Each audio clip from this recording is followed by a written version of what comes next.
Can you guys hear me okay? Is it close enough? Thank you guys all for coming out tonight, and thank you, Peg, as always, for organizing. And thanks to all the other readers. I'm really excited to hear you guys' work. As Peg mentioned, I'm going to be reading from my essay collection, which is not yet published. It's called Fool's Paradise, and it's kind of part coming-of-age story, part cultural observation and criticism.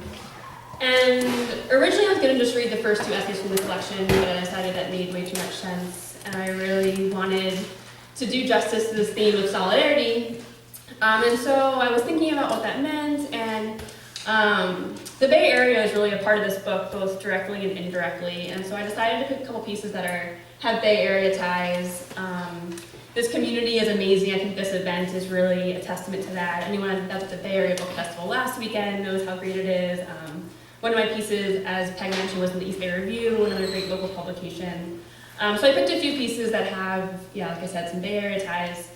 This first one also mentions the Golden State Warriors, another local great community of a different kind. So without further ado, my first piece is called Memorabilia. My brother was 5 when he began sharing a room with Cal Ripken Jr. of the Baltimore Orioles. It was 1995, and Cal had just broken Lou Gehrig's record for most consecutive games played with 2,131. The full-page newspaper spread in the Baltimore Sun featured a photograph of Cal removing his cap to a Camden Yards full of fans. It was put behind a wall of glass and added to the mini museum my dad had already started in Michael's room. I like to think this collector's mindset was passed down from my dad's dad, who we called Boppy, the name a mini museum of Michael's little kid speech impediment. Boppy was a big man, a quiet man, a handyman. When Michael was 2 and accidentally ripped a piece of paper, he wasn't concerned because he knew. Boppy fix it. Michael's certainty came from Boppy's. His similarities with Boppy, and in turn our differences, were most obvious in the basketball court.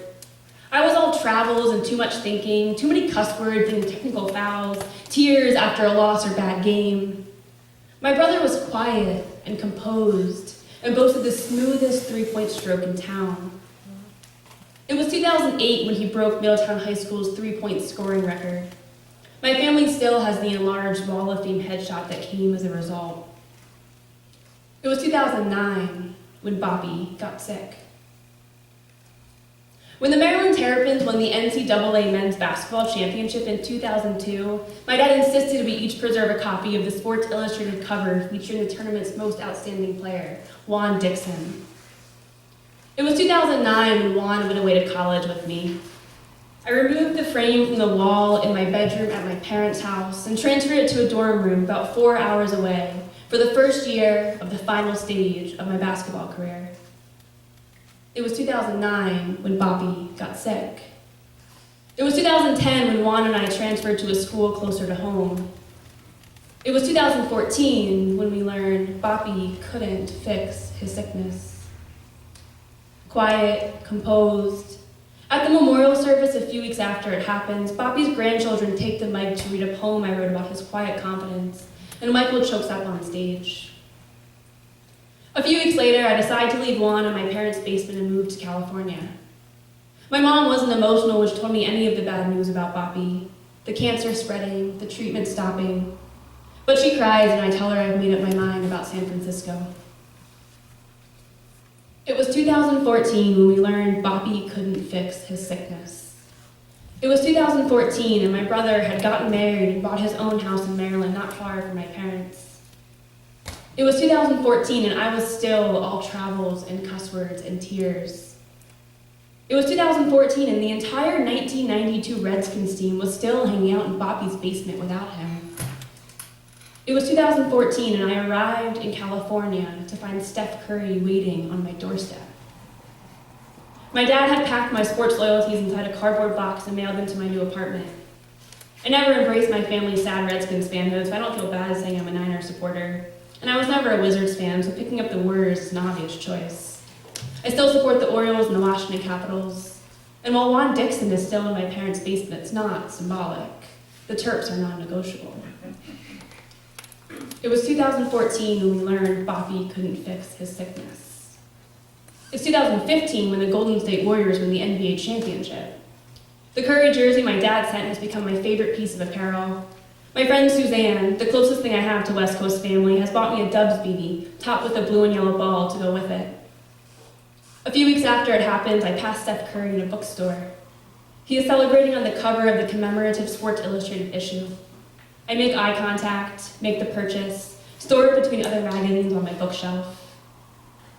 It's 2015 when my parents call to tell me they're thinking about moving. I wonder about Juan, what box he's in, if the glass is still intact. It was 2009 when Bobby got sick.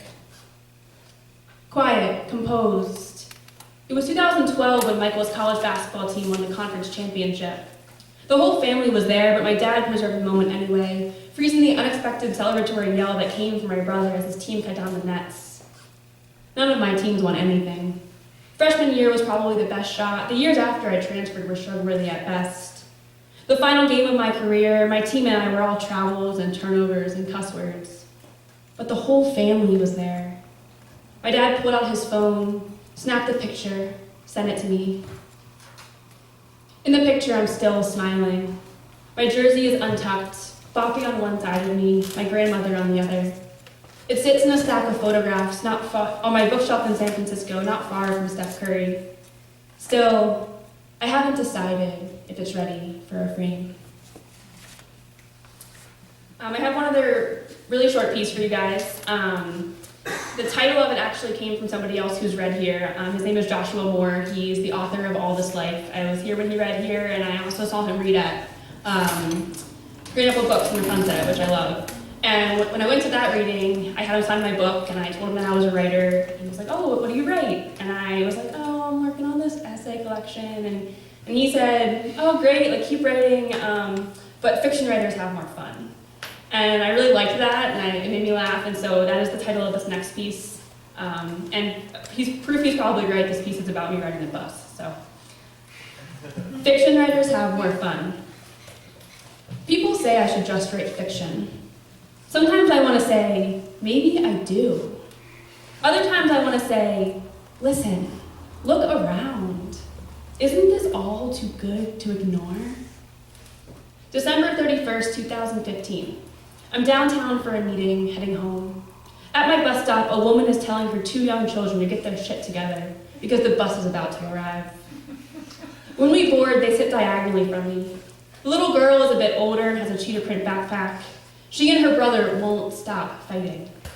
I have my headphones in, so I don't hear the origin of their argument, but I watch as the mom scolds the little girl and picks up the little boy, who cuddles his head into her bosom, closes his eyes. There is a seat between mother and daughter, and strangers take turns filling it. An elderly lady with a suitcase sits down. The boy's eyes remain closed. The little girl starts silently crying. The elderly lady leaves. A few stops later, I want to say at Fillmore, a man wearing a hat decorated with flowers and carrying a big bag boards the bus. Intrigued, I pause my music. The little girl is still crying, but stops as he approaches. "Do you want a flower?" he asks, and hands her a light purple plastic flower before she can answer. She and her brother, eyes now open, are mesmerized. The man asks the little girl if he can sit next to her. She says yes. He asks the little boy if he wants a flower too, then pulls one off his hat and hands it to him. He asks their names, speaking to them as if they were adults, as if this were all totally normal. By this point, Brandon and Tatiana's mom is smiling too, perhaps out of wonder. She is looking at this man like he is some kind of guardian angel. Brandon says his favorite color is blue. The flower the angel has given him is yellow. The angel says he can tell blue is Brandon's favorite color, but points out the yellow detail on Brandon's jacket and explains the yellow flower contrasts blue nicely. "Do you know what contrast means?" he asks. Tatiana tells her mother that the flower needs water, but the angel assures her it will be fine until they get home. "It's a hardy flower. Feel its stem," he says. She nods. As the angel turns away, she bends the stem a bit to test it. Somehow it comes up in conversation that Tatiana is a princess. The angel says that's wonderful, as he is in fact a prince. And that means your mom is a queen. The royal family remains mesmerized. The angel prince gets off at Divisadero. And as he carries his bag down the steps, Tatiana yells, "What's your last name?" And I swear to God, he goes, "Grimm, Grimm, like the brothers," and does a magical wave goodbye. A few stops later, another little girl gets on the bus with her father and sits diagonally from the royal family in the other direction. She is holding two brand new toys, a pink tea set and a pink house. But even as the father hugs his only child onto his lap, the little girl can't take her eyes off Brandon and Tatiana's flowers. Wow. Thank you.